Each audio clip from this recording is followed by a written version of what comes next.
This episode of the Busted Wide Open podcast is brought to you by Blueberry. Blueberry offers the best media hosting, accurate listening stats, and their all-new PowerPress Deluxe sites. A no-setup WordPress website for your podcast with all the necessary links to share your show with the world built right in.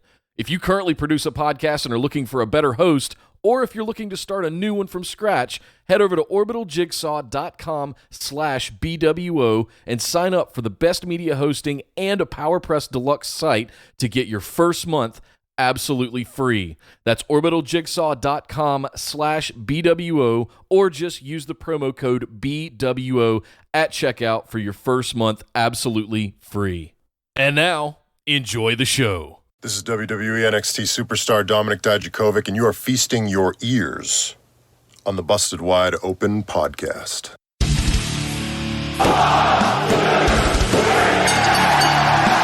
You're listening to the Busted Wide Open podcast, dropping the elbow on the hottest topics in sports entertainment and the world of professional wrestling. With your hosts, Nick Howell and Sir Ian Dangerous. Coming to you from the Orbital Jigsaw Network Arena in sunny Southern California.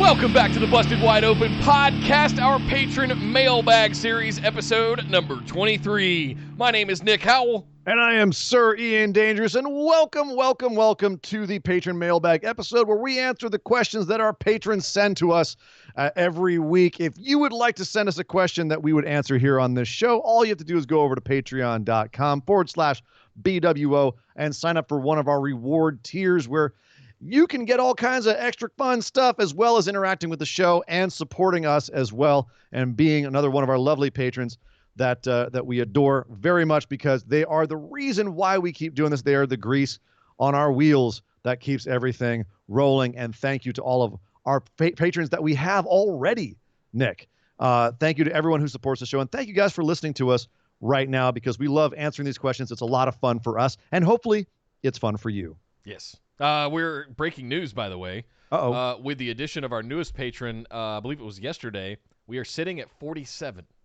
3 away from our next big milestone, which for those of you that have been here for a minute, you know that it is Nick has to remix the Nia Jax theme song into a dubstep track. Yeah, and put it on his phone. Which as a ringtone. Right. Which I will share with all of you guys as well in some weird way that you might like to use it yourself. Fine. But I will have to use it as my ringtone on my phone. Which means I'm going to have to go into the dungeon one weekend and actually mix a track that I hope won't lead to a DMCA takedown. I'll have to make it different enough that I'll have to put it out there for you guys. But anyway, point being, yes, when we hit 50 patrons, Nick will remix, not only have the Nia Shrine that he had inserted his foot in his mouth a couple years ago on, but he will also have to remix the I'm a Monster. Yeah. I'm not like most girls. Not I'm a monster. How dare you, sir? She's not a monster. She's a lovely lady. She is a monster. Oh, she's not you're horrible. She's the monster of the women's division. Ladies and gentlemen, Nick will have to remix a dubstep track of Nia Jax's entrance theme and have it as his ringtone. If we get a few more patrons, so sign up for our Patreon, and you can not only get involved with our questions on this show here today, not only force Nick to have a Nia Jax dubstep track as his ringtone, but you can also get involved with our Patrons Pick'ems challenges, which happen at every one of the big 4 pay-per-views for WWE. Right now, our current Patrons champion is Chris White, and he will be defending his title at WrestleMania, whenever that is. Maybe. Oh, stay safe, everybody. But yes, Nick, let's get into these questions. I cannot wait. Wash these hands. Wash these hands. Do you see Braun actually did a promo on that? Yeah, good for him. Oh, man. Oh, yes, but thank you guys. You guys know where all the links are if you're watching this show. If you don't, check the description below here on YouTube, BWOpodcast.com for everything else. You can find everything over there on our website, Facebook, Twitter, Instagram, YouTube, Discord, Patreon. We're everywhere. So wherever you listen to podcasts, you can find us there. We're going to kick things. We got a lot of questions to get through today, so we're going to kick things off really quickly with Brandon. He asks, "Hey, mates, my question, take your 5 favorite movies Well, I know what my 5 favorite movies are. And cast wrestlers from any company as the characters in the movies. Oh God. Woo! So the stars. So you picking 1 star or 2 stars for each movie? Yeah, sure. I'm gonna throw this out there. I have the hardest damn time with pick your favorite movie questions because but literally hundreds of movies. I have a hard time narrowing it down. But I'll start off with an obvious one, a super obvious one. Braveheart, Drew McIntyre. Okay. Because why not? Freedom! Freedom from Brock Lesnar. Yeah, all right. By the way, we started watching Outlander last week. We're catching it's on Netflix now, so it's a bit Scottish. Damn. If you haven't seen that yet, it might give you some old. They speak a lot of Gaelic, so how about Hellraiser with Undertaker as Pinhead? I'll see that and raise you a Kane as Pinhead. I think he'd be a better Pinhead. No, dude, like Undertaker's already got the voice. I'll tear your soul apart. It's already kind of there. I think I'm gonna go Undertaker as Angus Scrimm in a little Phantasm. Okay, all right, yeah. The tall man. Yeah, a little too healthy looking. That's true. Yeah, that's true. He's getting there though. He's never. Jesse Ventura has made the full transition into Crypt Keeper at this point. Right. So for just how doing about horror. This one? Seven Samurai. But instead of Toshiro Mifune, Shinsuke Nakamura plays that part. So I've never seen that one. Oh, that's going on the list. It's one of the greatest movies ever made. I mean, Shinsuke in that movie is because that's like the Toshiro Mifune part where he's just like kind of like this wild and crazy guy, like just doesn't give a crap about anybody, kind of an asshole. Shinsuke would be I think Shinsuke would be a lot of fun in that part. So I have my number 1 all-time favorite movie that I may need your help in because it's an ensemble piece. No, it's not Love Actually. Heat. Okay. Who plays De Niro? Who plays Pacino in Heat? Heat with the Shield as the main characters. You have Seth as Pacino, Dean as De Niro.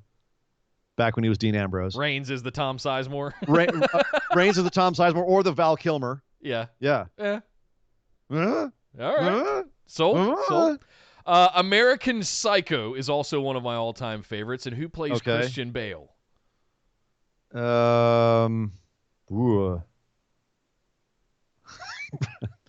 Bray Wyatt. Nice. Okay. Yeah. Not enough abs.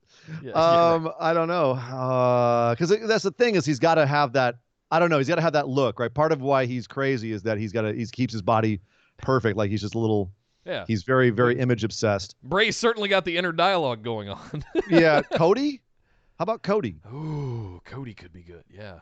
Cody'd be great. Yeah. I think Cody could do it. Yeah. So I'm having a tough time. One of my favorite movies is The Witch, or the Vivitch, if you just go by the actual letters they use. The Vitch. The Vivitch. I could see like Alexa Bliss as Thomason, the main girl. Who's Black Phillip though? Who's Black Phillip? Killian Dane? No, Chris Jericho, because he's the GOAT. Oh, nice. Well Come played. on. Well played. Come on. Well played indeed. All right, last one for me, and then let's move on. Aliens. Yep. Aliens is easily it's right there neck and neck with Heat as my all-time favorite movie.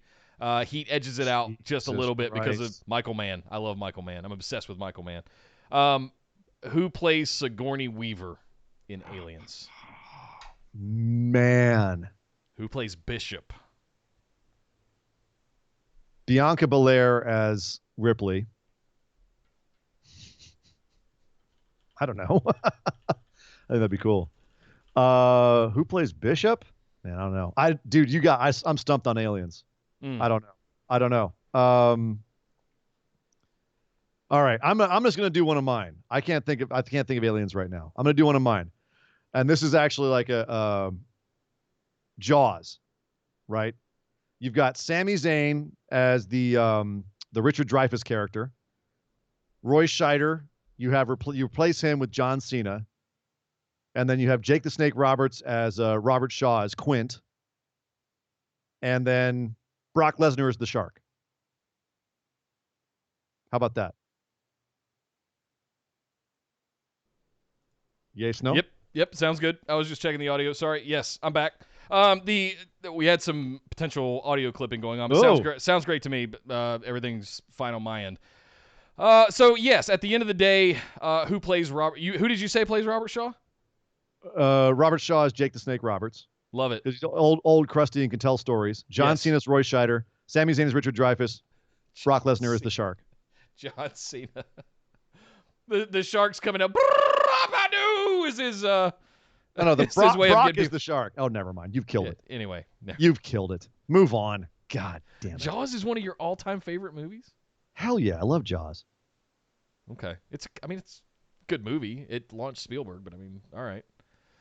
I have different favorite movies depending on what day I roll out of bed, Nick. Oh, okay. All right. I didn't even get to cast Blade Runner yet. Anyway, move on. Yes. All right. Thank you, Brandon. That's a whole... Ian and I could sit here and talk movies and wrestling for 2 hours straight on its own. Next up, Josh asks, first off, thanks for being awesome, guys. Look forward every week to the notifications you're on. Thank you, sir. Thank you, Josh. There's a lot of talk about wrestlers who are just garbage human beings. Who are some that are actually amazing people? Let's keep it light and positive this week since we all have enough to worry about. Thank you, said. Josh. Well said. I've heard amazing things about Natalya. Yep. Just kind of being an all-around backstage coach. I've heard great things about Roman being just a locker room leader, first in, last out. Dana Brooke. I've heard lots of great things about her being just an awesome person. Who are some of yours, Ian? Both in our experience, Nick, and also his reputation. Keith Lee. Yes. Is a wonderful person, wonderful creature. I love that he allowed them to shed light on his background and his comeuppance, and because it makes you invest and fall in love with that dude even more when you understand where he came from. And I think I shared with the group that I remembered when we went to the PWG where I got this King Ricochet T-shirt, the Battle of Los Angeles, where he won it for the second time. Keith Lee was there, and his trunks, it looked like it had those like stick-on letters that you get at Lowe's for your mailbox and to spell Lee. That's the kind of circumstances like these kind of letters. Sure. Well, I don't even think it was that fancy. It was the stuff you can, because they weren't even like lined up. They were the stickers that you put on your mailbox to spell your last name for your residence. Yeah. And I just when somebody has so much more appreciation for where they are when they have the kind of comeuppance that he's had. So enough preaching about ways to come in. No, and I agree. And it's not just us. We have a lot of friends who are in the LA scene of wrestling, and he gets nothing but stellar marks. Yeah. From the time he was working here. Also, Sami Zayn, he has spent a lot of his money and his time trying to start up a mobile health clinic in Syria. And that automatically puts him on the side of the angels in my book. Yep. Is that he's, doesn't matter if he's face or heel, but he's trying to actually genuinely create positive change in the world. So, yeah, we could. The great thing is that these days I hear more good things about modern wrestlers than in past days where it was, lots of stories about hellraisers and doing horrible things to people and and to each other. More often because than not. Ric Flair, Ric Flair made it popular to be a drinking philanderer, What? Jet flying, kiss stealing. What the hell? All the ladies here. You're buying into his kayfabe. That existed long before him, and it was I understand perfected long after. He made it popular. Oh my God. He made it mainstream. No, he had that as part of his gimmick, and it was something that he stole from other gimmicks before him, and other people imitated but never could duplicate after him. But I'm just saying, doesn't make Ric Flair a bad person, even though I'm not saying he's a bad person. I'm saying that sort of bad boy lifestyle became sort of a thing to aspire to, like to hang out around those guys and to be in the cool club. I think it's hard to. Of course, you want to. He's the party man, whether it's Ric Flair or whoever. There's lots of people that did that before him, and lots of people after him. Is all I'm saying. Like that's. I don't think you can nail it to Ric Flair. It just jumped in on me. You just can't. I'm trying to get a point across. The point is that a lot of people started thinking that was the way of life. That was the way to be because he made it the way as big and prominent as it was, just to be part of the cool club. And I think what you're seeing now is when we're in the PG era of wrestling and this sort of PC era that we live in society now, it's more important to have good accolades than it is to be seen of the part of the bad boys club. And well, yeah, I think there's something more, to that.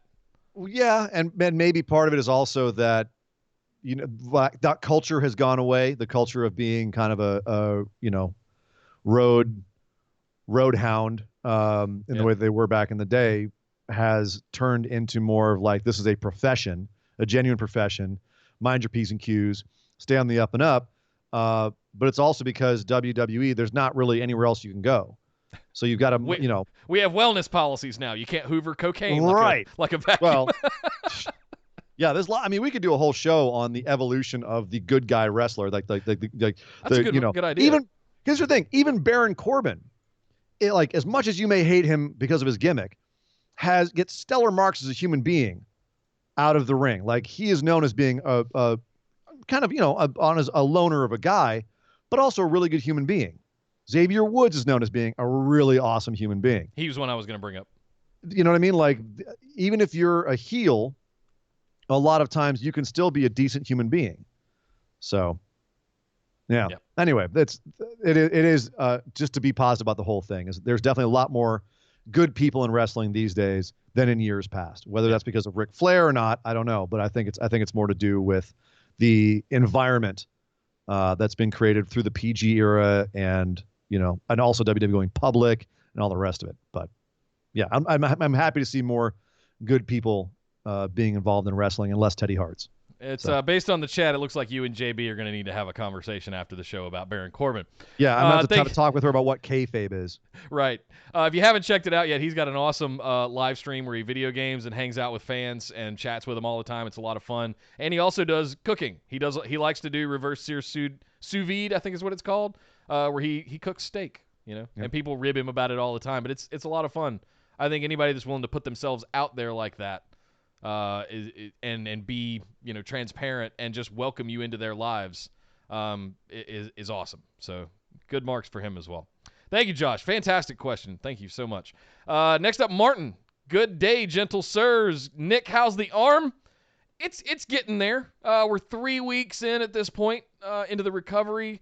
I can kind of get. You can move it. Look at that. I can get it all the way up there, but if I try and move it across my body, it stops about right there. So we're still breaking things up. We're still getting some mobility into it. I can't use the bicep for about another 3 weeks. So small moves, small steps as we go through this. Thank you for asking, by the way, Martin. I have a non-wrestling question for today. What's your favorite superhero movie? Spider-Man 2. Okay. Oh, really? Yeah. Wow. Favorite damn. That puts me it's right also hard to the... not say the combination of Infinity War and Endgame because it's kind of the massive ejaculation that we all wanted. Yeah, that was such over a good the last payoff. 10 years. Oh God, it was. Such I don't know how many payoff. times I've watched Endgame in the last 9 months. It's been just as soon as it hit DVD and I got a copy of it, it's literally just lived in my Xbox. I haven't taken that disc out. It's played endlessly over and over again. Me and Sheriff McDonald joke all the time. We're watching Endgame again. Oh, God damn it. Now I have to, too. So I've seen it at least a dozen times in the last 9 months. Damn. It's so good. It's so good. This is a really tough one for me. Damn. I'm going to Ang Lee's Hulk. I kid. I almost just pulled a full scanners on you there. Boom! Man, this one's really hard for me because there's so many that I like. I really have a soft spot for the very first Captain America movie. The first two Captain America movies to me are like head and shoulders. And I was never a Captain America fan as a kid. I'd like X-Men and Wolverine and Batman and all of those, but and Spawn and a bunch of other crap. But we're asking for your favorites, not what you think is the best. What's your favorite? Shit. I don't think Spider-Man 2 is the best one. It's my favorite. Right. Because I love Doc Ock. I love Alfred Molina as a performer. And it's for some reason that movie just really hits on all cylinders. for comic It's book fans. gonna be a toss up between the first Captain America movie and Tim Burton's Michael Keaton Batman. Like the OG Jack Nicholson Batman. You just said that. I can quote that entire movie front to back. Yeah, that's me with Dark Knight. And I don't even think it's the best Batman movie. Like, no, Dark Knight's the best Batman movie. Yeah, but damn, that Tim Burton Batman is just like lodged in my brain. Yeah, it's good. Jack Palance in that movie alone. Just take the Jack Palance stuff. Yeah. Say this, son of a bitch. Makes a connection between us and Axis Chemicals. What kind of damage are we looking at? That's really good. It's like that. That's really good. I will say the first Avenger Captain America, the first Captain America movie. Yeah. Had me sobbing like a mofo at the end of it. The first time I was going, not gonna cry. Yeah, they nailed it. They nailed a character that I always thought was boring, and they made it interesting. I'm gonna say something controversial. Uh-oh. I'm questioning whether I should even. Gal Just Gadot is not my Wonder Woman. Ooh. You know who is? Haley Atwell from Captain America, who played his love interest in the movies. All right.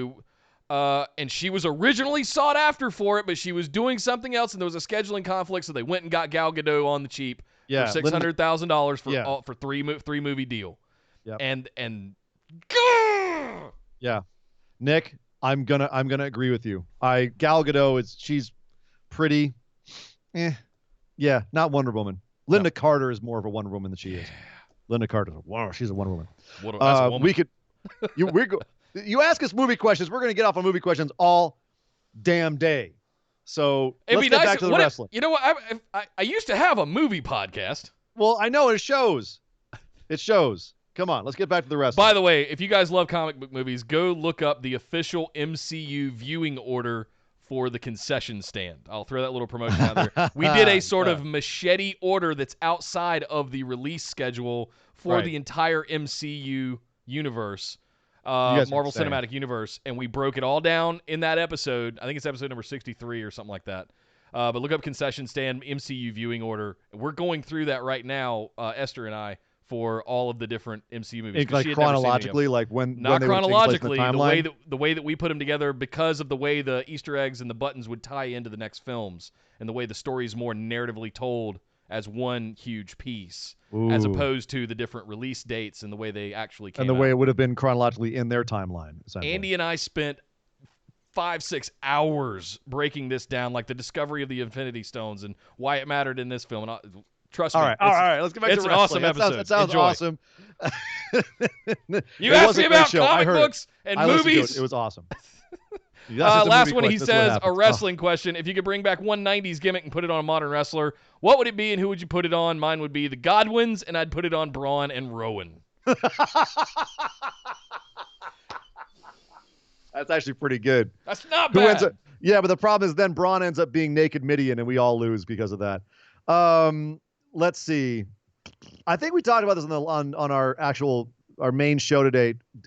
Make Damian Priest Gangrel. Just stop. Just stop with the even pretending that he's not some sort of vampire character. Just make him a goddamn vampire character. Have him come up out of the Titantron area, off the stage in a circle of fire with a cup of blood, and have him spit blood at the audience. Just go with especially with that theme song. Have him just be the modern Gangrel. Just cut out the middleman. Either that or have Cesaro be Ken Shamrock. Either way, I don't care. Make vampires sexy again, please. Make vampire. Oh, Jesus. Because it is not Robert Pattinson. No. I'll tell you that. No. I'll throw a curveball at you. It's also not Netflix Dracula. Blah. Go for it. Matt Riddle and Pete Dunne. Yeah. Triple H and Shawn Michaels. Make the Broserweights the modern day DX and have them be a little more pranky. I'm going to hide behind my microphone for Ian. Do you see my point though? Where if they dialed it up a little bit more and made them pranksters on top of everything they're already doing. Maybe Road Dogg and Billy Gunn. No. Maybe that. No. I'm talking about make them the pranksters that Triple H and Shawn Michaels were when they were first No, trying I to get know, DX but- over.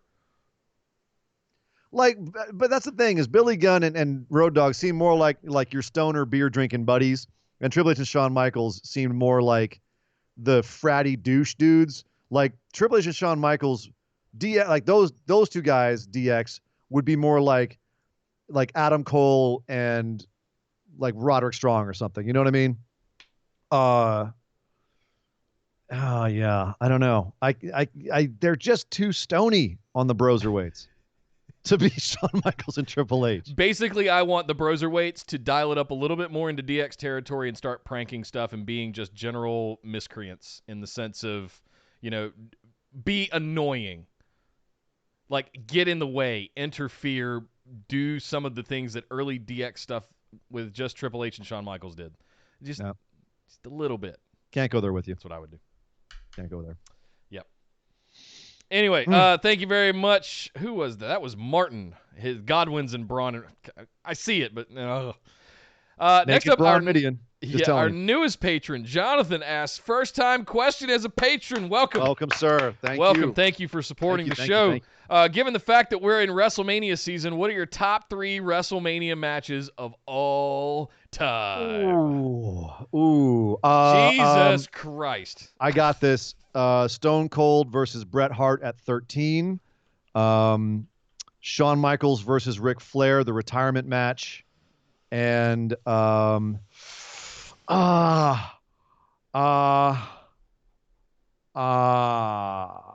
Undertaker, Shawn Michaels 2. I think that I might have to change that last one, but I'm gonna be with you on Undertaker, Shawn Michaels at 25. Okay. The other 2 are tough. Steamboat Savage at 3. Perennial. Yeah. Gotta do that one. I'm also thinking Bret Hart, Stone Cold at 13. That's like I said, that's one of my favorites. I can't. Jonathan's actually in the chat right now, and he said his 3 are Taker, Shawn, WrestleMania 25. Austin Rock at 17. I would be. Yeah, I can get it behind that one. But the one that he brought up that might change my opinion on my third pick, yes. TLC 2 WrestleMania 17. Yeah,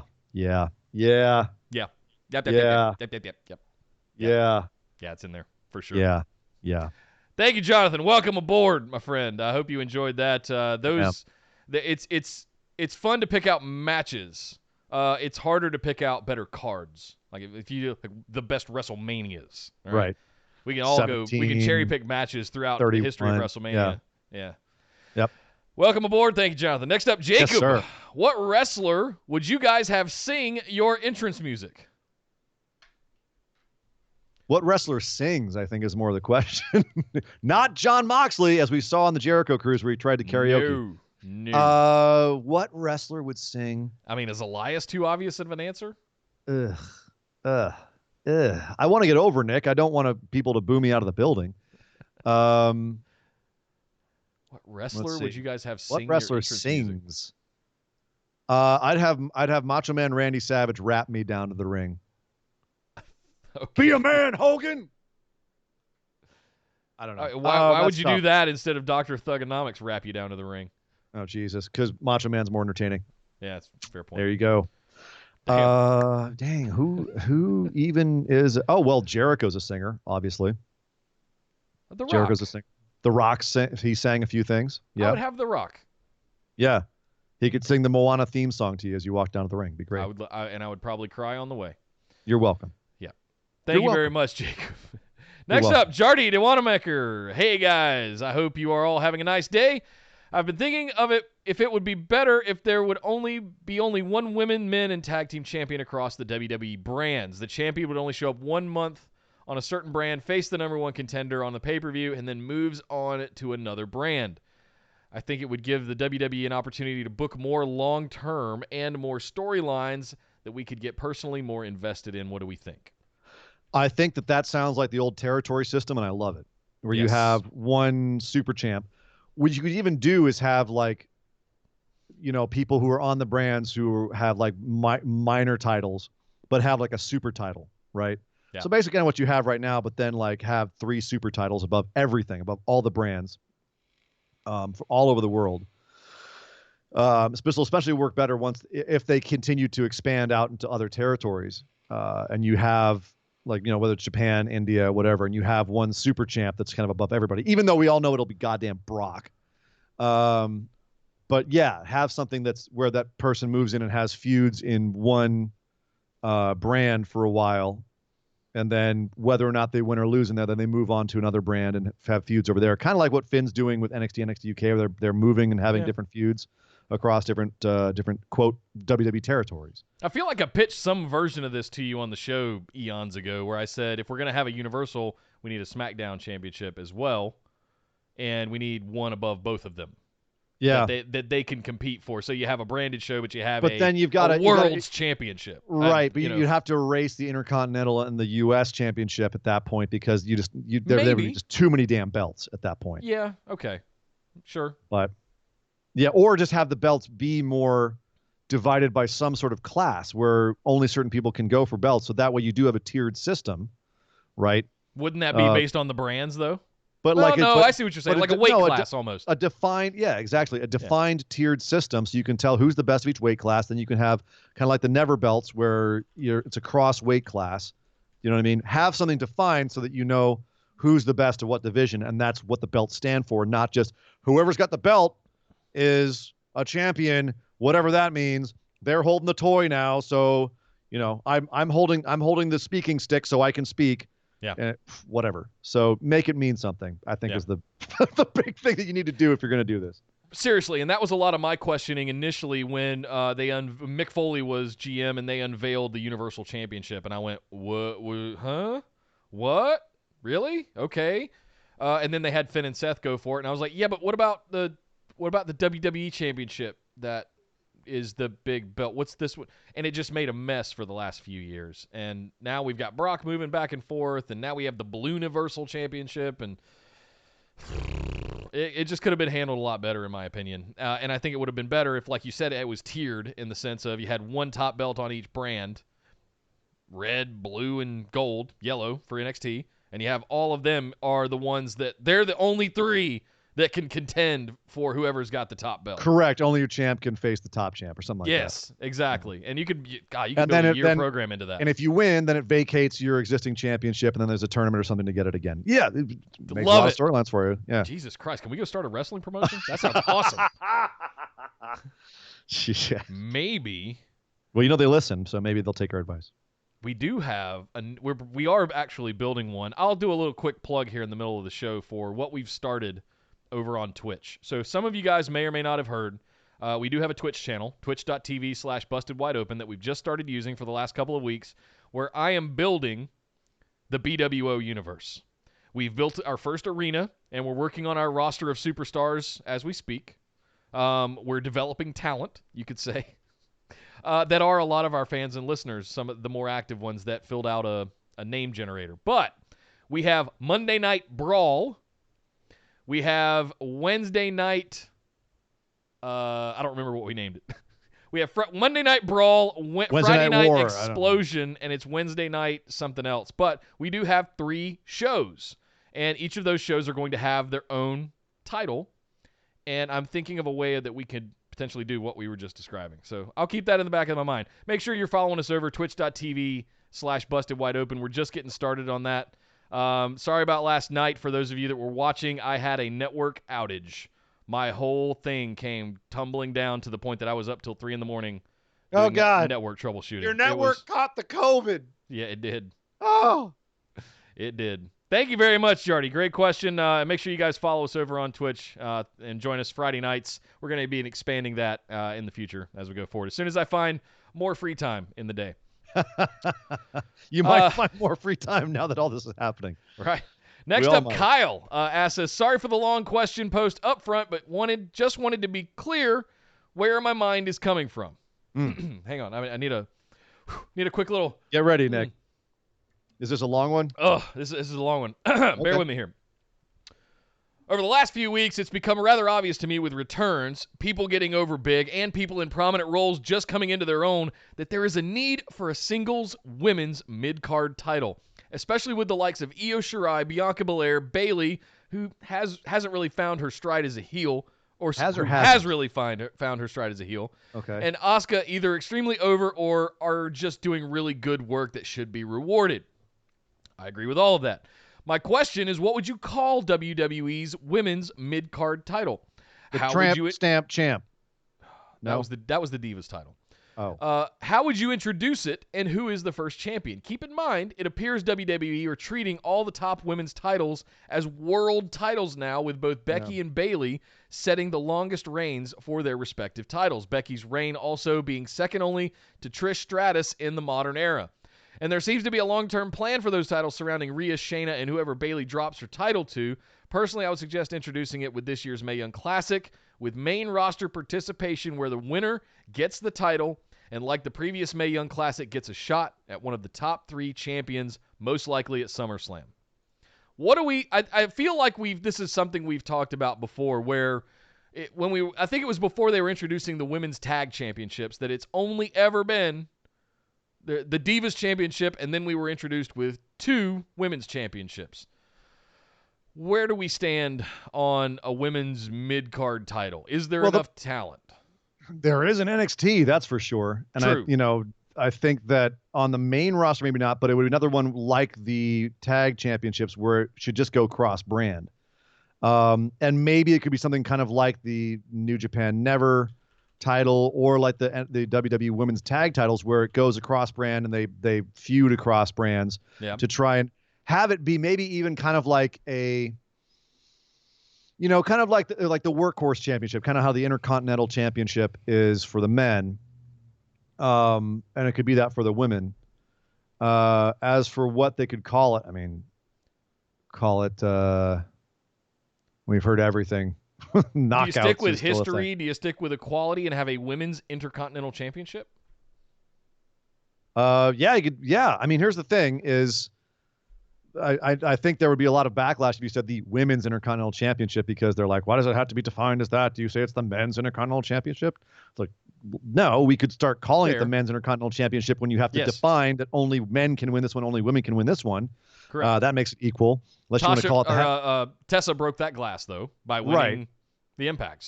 But that's only an Impact. Obviously, women can't compete in WWE for the men's titles and vice versa. So if you call it that, it just defines what it is. It's kind of like a weight class. A cruiserweight championship is for people that are 205 pounds and under.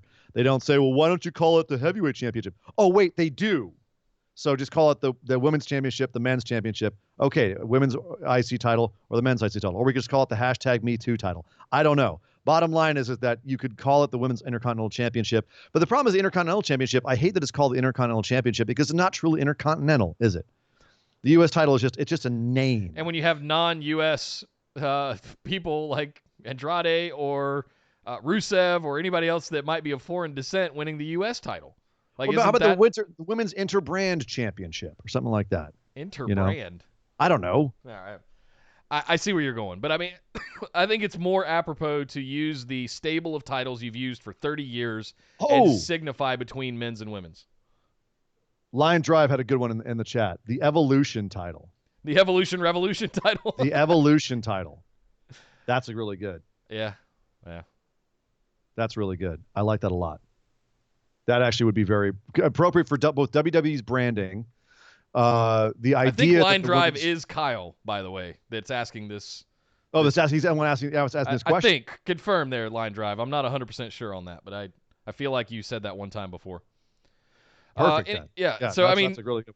At the end of the day, I do think that there is enough talent across all the brands to really make a women's mid-card title. My fear is that they would try to do it on each particular brand, and it wouldn't cross different brands, and they wouldn't come up with creative ways to allow it to move between brands. We haven't seen that done very well with the women's tag championships, so I don't have a lot of confidence that they could pull it off with a singles title either.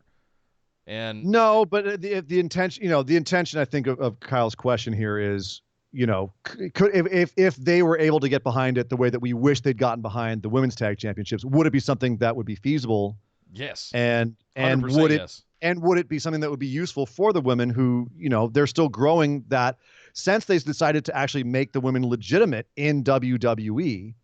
would it be something that would help to further that evolution, as the term that they're coining? And I think that's why that name that Kyle came up for the title would be a good one, because it would be furthering that and making the women's division more legitimized compared to the pre-existing men's division, which has years and years and years of being established.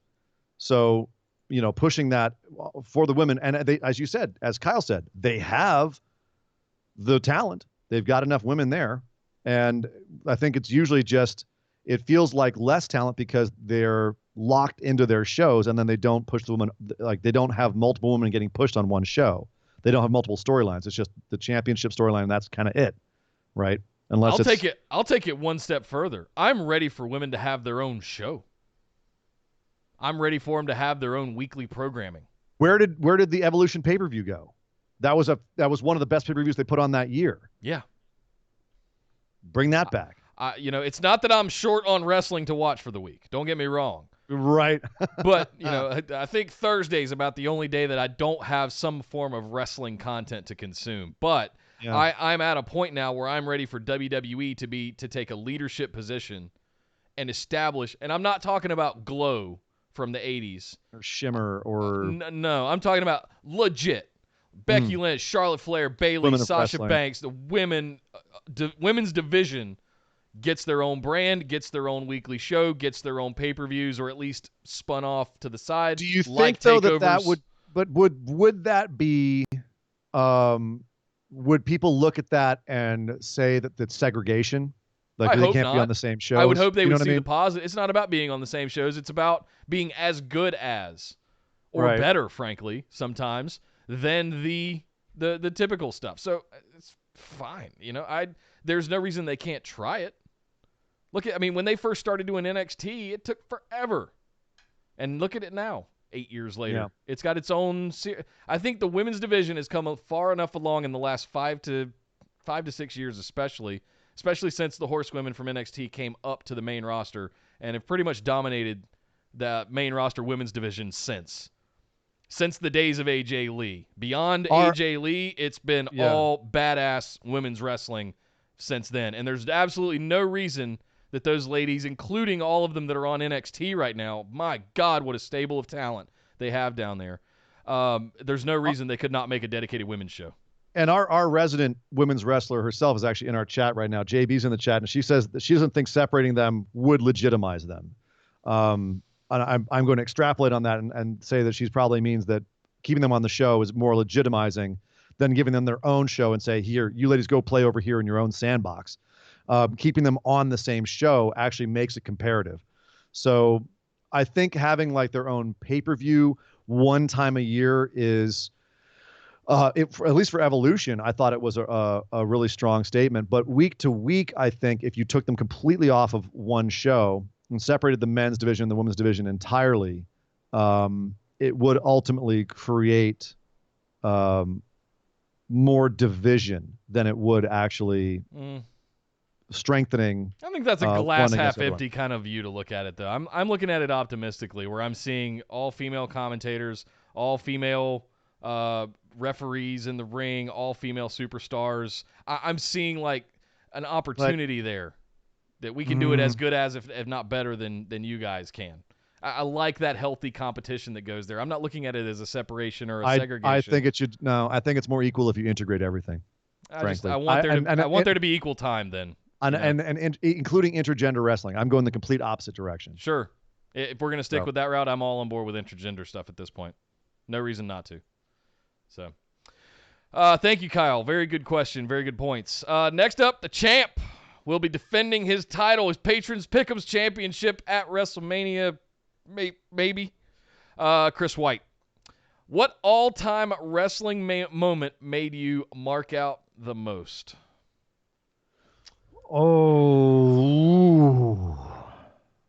There's about 3, and I'm trying to pick one. Mankind, Hell in a Cell. Seth Rollins steals the title at WrestleMania 31.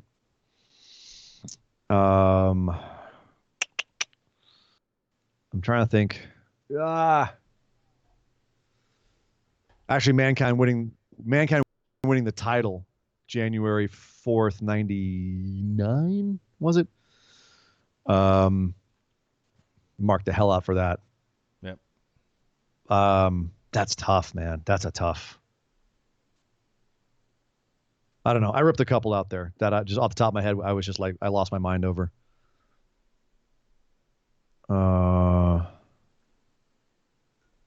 Damn. What about you, Nick? The beer truck. You know what's funny? I actually marked out more for the milk truck, believe it or not. Oh, sure. But I mean, biting on something. But I mean, just there were so many backstage moments between Stone Cold and Vince. Mm-hmm. It's hard to keep track of them, honestly. The all-time wrestling moments that made me mark out the most. Man, it's tough, man. Daniel Bryan pulling it off at WrestleMania 31. Yeah, I think we all lost it then. Him running the gauntlet and holding up on his knees, holding up both titles after going completely through Evolution. I mean, if you weren't half sobbing, you don't have a soul.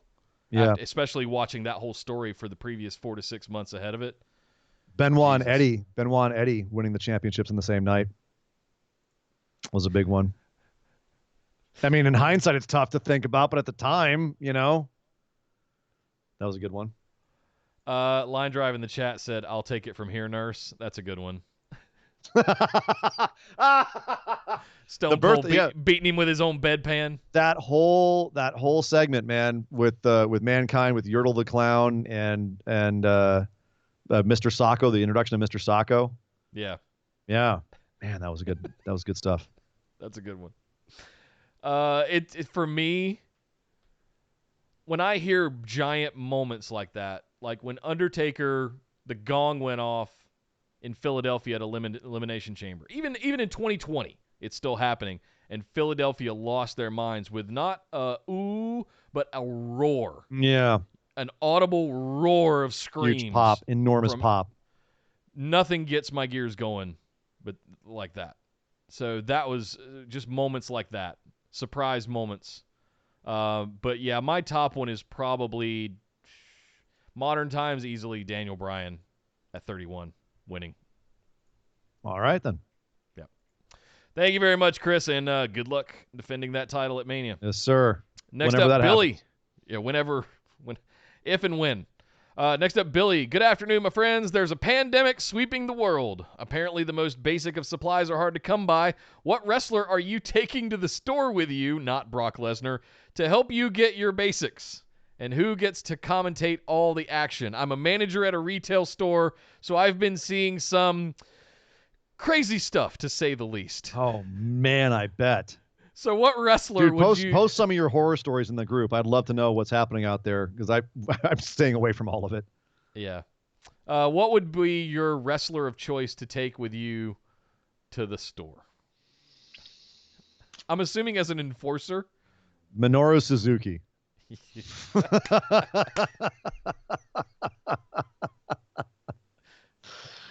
I'm going to go full Teddy Long and go The Undertaker. The Undertaker. Braun Strowman's a good one too. Line Drive for sure. Yeah. Actually, I take it back. I would probably take Stone Cold Steve Austin, because we all saw what he does in a grocery store. That's a good point. When his hackles are up. That's a good point. And he would just drink beer the whole time. Me, I'm picking the Undertaker because anytime I contest for an item and somebody wants it, the Undertaker can just roll the eyes in the back of his head and turn the lights off. Kane just getting there. All of a sudden, everything gets set on fire.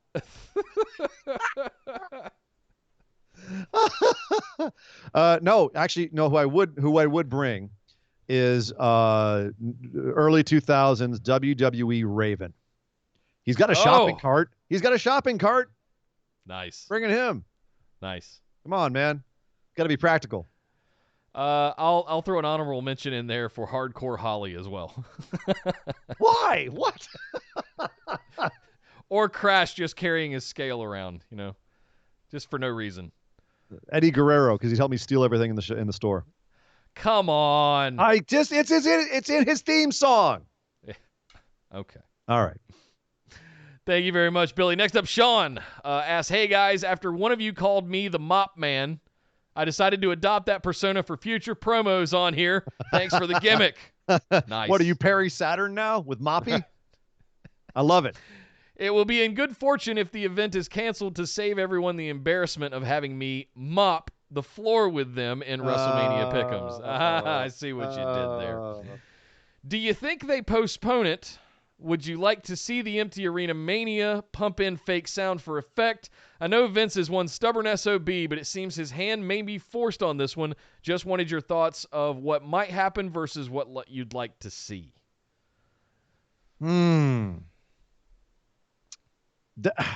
I'd say postpone it. I'd like to see them postpone it so that we still have, the real WrestleMania experience. If it is impossible to postpone, man, it would be weird to see it in a full arena, an arena that can hold 100,000 people. Like, that would just be depressing, I think. That would be really sad.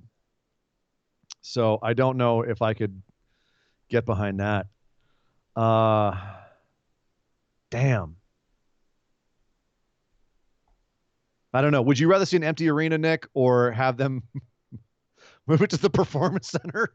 Like, what do you do? I would cancel it before I did it that way, but then again, you really kind of can't. You can't just cancel WrestleMania. I'd postpone it. I would postpone it. How important is it to us to see the event for the purpose of storyline and kayfabe to continue for the weekly shows to evolve? Hang on, let me get all this out. I got a lot to say about this. I've been thinking about this all week. Right. Also, we've got a few weeks yet to get there, so to see what is actually going to happen. At the same time, I'm torn. I definitely don't want to see empty Tampa Bay Stadium WrestleMania. I definitely don't want to see that. If we had to do it and the show must go on, I feel like doing it at the PC might be about the best thing we could do, but I wouldn't do it empty. I think in the next 3 weeks, we have news coming out of a medical institute in Ohio that they've developed a test that'll give 99% results in 3 hours. That was last week. I think earlier this week. I think by the time we get to the next week and then the next week, that time is going to get completely shrunk as medical personnel and researchers figure out more and more stuff. We're going to be able to test for it with quick swabs and a little solution, and you'll know in 5 minutes. My point I'm getting at here is that you could fill the stands with wrestlers and Performance Center attendees, like a lot of people said they should have done for SmackDown last night, and put on the card that you had put together for WrestleMania in the Performance Center. That'd wreck kayfabe if you've got heels and faces sitting in the crowd together. I'm just saying. I know, but the last thing I want to see is an empty football stadium. Yeah. And like just cameras way out in the back and just nothing but empty seats and like little tiny ring people. But that's what MMA is doing right now. And it would be still kind of a spectacle because of just how huge it is. It would be really, really, really weird. But I think that would be my like, if you have to go on with the show must go on. It's still WrestleMania. You want it to feel big. And even if it's big and empty, it would still be big. You know what I mean? Would it though? Or yeah. Would it just be sad?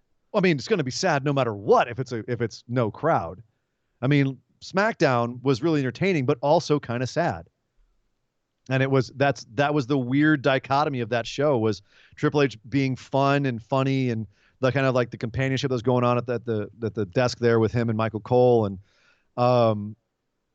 like having that kind of playfulness and not taking everything too seriously was really helpful with just seeing the crowd be just not there, just all the empty seats, and just having it be kind of a little ghost town. And obviously that would be exacerbated in a giant stadium, but at the same time, it would at least feel like WrestleMania. If you have WrestleMania in the Performance Center, it's not going to feel like WrestleMania. It's going to feel like SmackDown or Raw was in there. It's going to be kind of small. It will feel big in a stadium, even if that stadium is empty. So I'm going to say empty. I don't know. I'm having a hard time getting behind that. Yeah. That's tough. Well, let's just hope that it's at worst case scenario it's postponed and we still get the full show. Yeah. So yeah. Oof. Thank you very much, Sean. Great question. And good luck to you in your new Mop Man gimmick. Next up, Patrick. Don't have a question this week. Just want to say thank you for the amazing content that helps keep us sane through scary times. You guys are amazing and stay safe. Thank you so much, Patrick. Thank you, brother. Thank you, sir. Thank you. And thank you. Ian, if you don't quit changing sizes on the damn stream, I'm going to lose my mind. I am just sitting here, dude. Just I know. Every now and then your computer has an aneurysm and you go super tiny on the stream, and it's a lot of fun for me to try to keep track of. No. And then I resize it back to normal, and then it picks back up, and then you go huge. That's what's going on, guys. Sorry. I hate it when my box gets too big. Hello. Next up, Brian asks, with the coronavirus pretty much shutting down everything to the point that SmackDown was in an empty arena, would you think it'd be better? Would you think it'd be even better if they filled some of the PC with the trainees and some NXT up-and-comers to give it a studio wrestling feel until everything comes back to normal? It gives the trainees something to study and have fun with, and if you really want to bring in an NXT star to the main roster, have them jump out of the crowd and attack a main roster star. Yeah, a little Brian booking again, but at least this time it doesn't involve the 3MB Explodes angle. Nothing wrong with the 3MB Explodes angle. Right. All right, just to be clear. Yeah, I think it wouldn't be a bad idea. The problem is I don't know if they could fill that entire performance center with just trainees and staff. And as Nick said about the previous one, it's a matter of waiting until the testing gets comprehensive enough and quick enough that you could do that and have everyone in there safely. Everybody that's going to go cleared. Right. Before you do it. Yeah. Because all it takes is one person in there who's got it, and then, then the vector is off again. So you don't know who's got it after that. So, yeah, I would say they've got to be careful with that based on how the science of testing it goes. At some point, that could be a viable option. But you'd have to be careful about, like I said, with the WrestleMania one, you have to be careful about who you've got.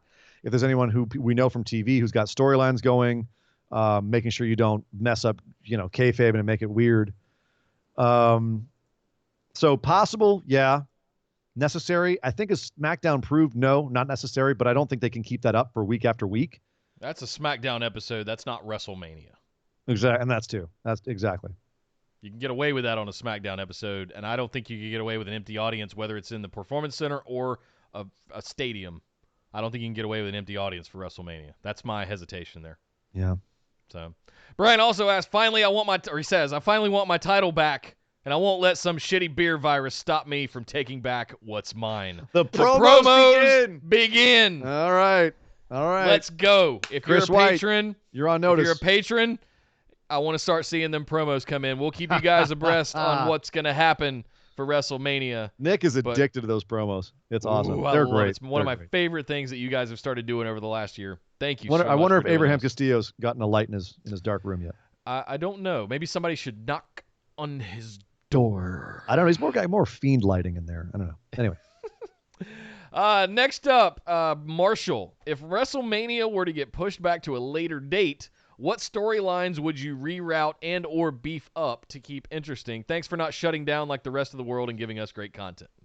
The great thing about our show is we can do it from the comfort of our home. So we're already socially isolating. It's great. I was trying to figure out some way that I could put a green screen up behind me that was had a bunch of empty bleachers in a gymnasium or something like that. But some gimmick that we could do. But that's just poor taste. Only if I can just put up a green screen behind me that just shows episodes of The Walking Dead.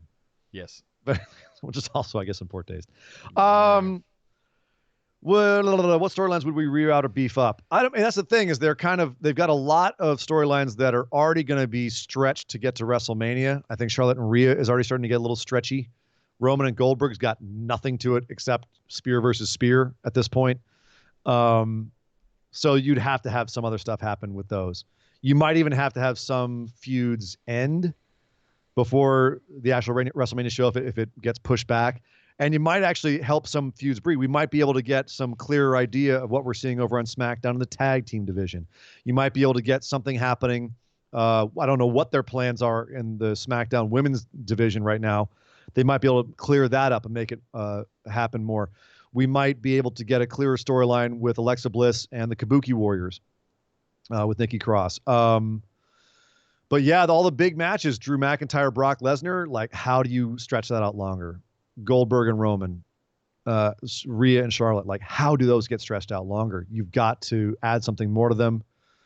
And I off the top of my head, I could fantasy book it, but I don't know what they would do to create longevity with those. Like, how do you make that go another month? What if you didn't have a pay-per-view in a couple of weeks and you just kept doing what you're doing until all of this passes, hopefully? As the climate warms back up, viruses don't do well in hot climates. And you take over, what would be the next one? Backlash in June, I think? Or May. Backlash in May or Money in Bank in June. One of those two, and you just sit WrestleMania on top of it, and you push WrestleMania, and you just start cascading down the line, and maybe you figure out which one you don't really screw need. up the whole year? Oh no. I mean you would eliminate take one out. Eliminate whichever one is between the one before SummerSlam, whichever one that have Great Balls of Fire. Have that move. Just take that out entirely. Extreme Rules is usually in July. Yeah. Don't that's a useless pay-per-view these days. Yeah, there's no Extreme Rules anymore. They're just stipulations. They're so extreme. Yeah. So no DQ. Ooh. No DQ. That's my only other thing I can think of is that they just start shifting the whole calendar down and they end up eliminating one to play catch up at some point. Yeah. Clash of Champions in September. You don't really need that one. Luckily, I mean, if they keep doing this kind of stuff where they've got to do the empty audience on SmackDown and Raw, at some point I have a feeling they're going to go to playing best ofs and past matches and stuff like that, which will slow down the storylines quite a bit. Yeah. So they might be able to extend time by just not having full-length shows, and supplementing what does that do for us? That's, as fans. I'm not talking about us as the show, but I mean, us as fans, we know all of this stuff. We don't need to watch recap shows every week. You're going to crater your numbers. If they put together shows like, hey, the greatest tag team matches of all time, and they dig through their archives and they show us like a bunch of awesome tag team matches, that could be cool. It would be. We all know it's a waiting game. Well, but I think they can be creative and find stuff to keep things. Well, yeah, you supplement it. You put it with new matches and old matches. I'm saying stretch out the time. Yeah. So. I love that I got to watch the Elimination Chamber tag match again. It was fantastic. See, Sunday, and it was fantastic again last night. So there you go. Yeah. Line Drive agrees with me. Money in the Bank in May is honestly the easiest to cancel by moving those ladder matches onto Mania. No, I don't want to build the Mania card any more than it already is. That's going to be a 6-hour show as it stands. I'm talking about like getting rid of Extreme Rules or Clash of Champions or Backlash or something along those lines and replacing it with Mania down the road. I think. Yeah, but then you have to stretch the storylines till then. That's the whole point. I'd rather do that than have an empty stadium WrestleMania. Oof. Frankly. Oof. Well, we'll see what Vince does. We'll see what Tampa Thank you, Marshall. Last couple that I haven't sent over to you, Ian, because they just snuck in. Sure. Esme Standing Bear got hers in. Evening Podfathers, non-wrestling related question. What is your favorite top 3 junk food movies? A movie that everyone goes, ugh, you like that? And you go, heck yeah, I love that movie. Fight me. That's literally every movie I like. I feel like I like so many crappy movies. The stuff you show in the bar can be a little edgy that sometimes. Yeah. Rare Exports I never would have found without you. Yes, sir. Thank you for that Great one. movie. Great movie. Rare Exports. One of my favorite movies. One of my favorite Christmas movies. That Santa's Sleigh with Goldberg. I also showed around Christmas time. And you were like, what the actual hell is this? What's the movie?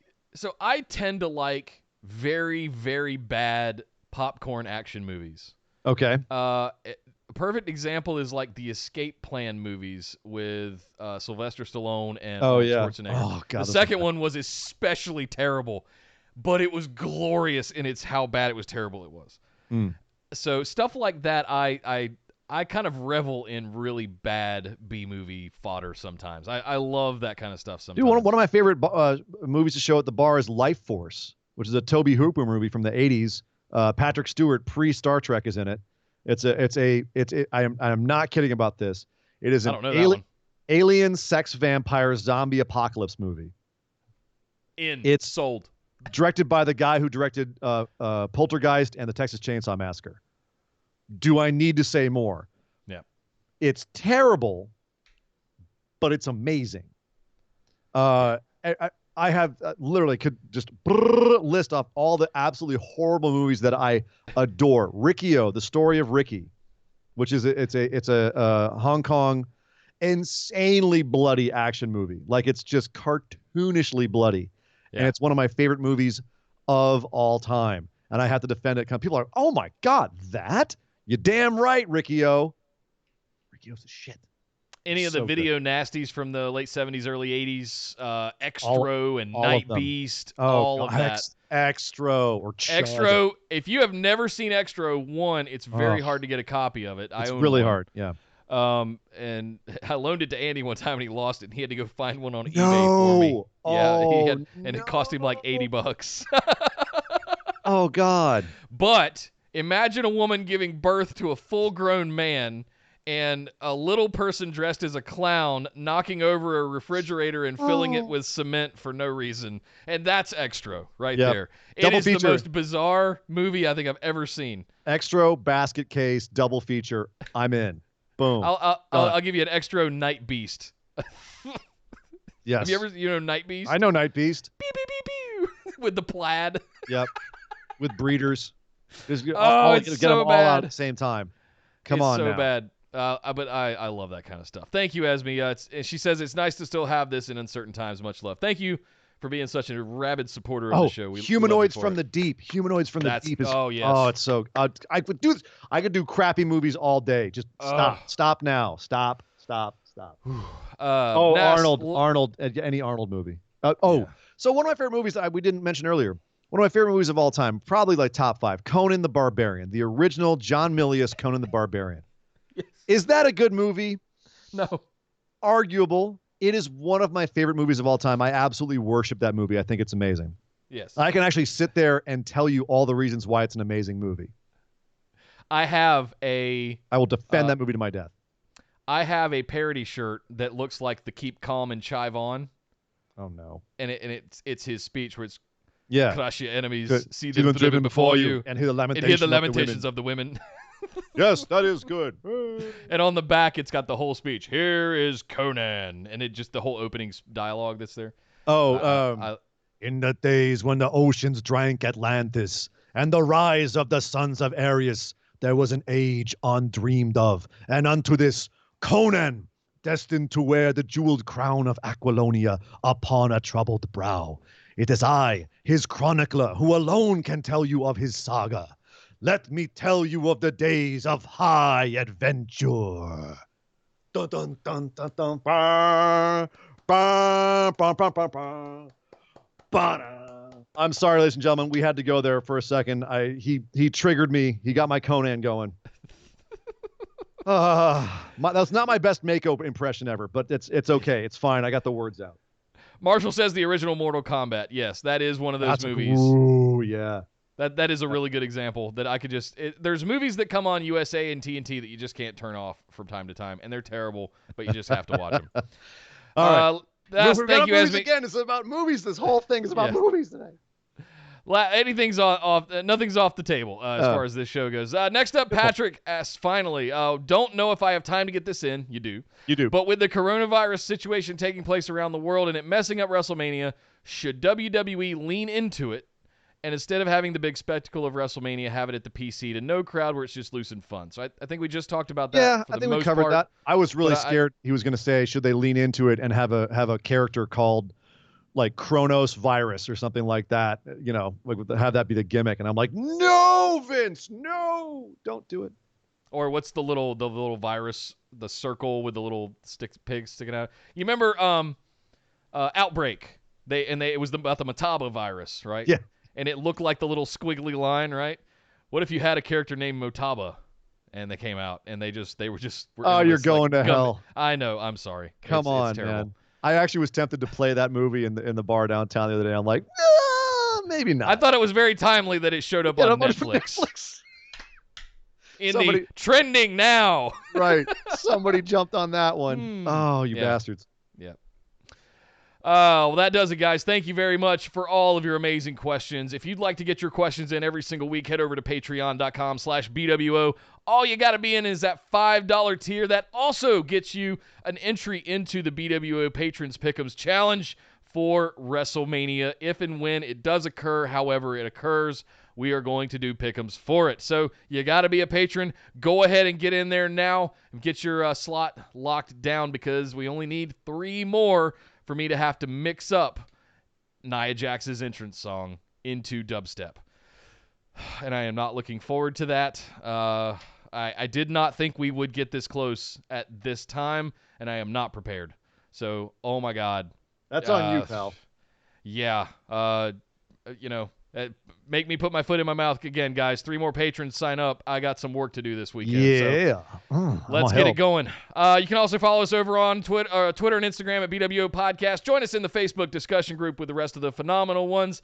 Subscribe to us here on YouTube at youtube.com/bustedwideopen. Links to the Discord in the description below on YouTube, as well as pinned across our social media profiles. And all of this can be found over at BWOpodcast.com. But my name is Nick Howell. You can find me on Twitter at DataCenterDude. And I am Sir Ian Dangerous. You can find me on Twitter at Sir Ian Dangerous. But by God! Would somebody stop the damn match! This show is part of the Orbital Jigsaw Network. For more episodes, subscribe to us on iTunes, Google Play, or Stitcher Radio. For details and show notes from each episode, check us out, orbitaljigsaw.com.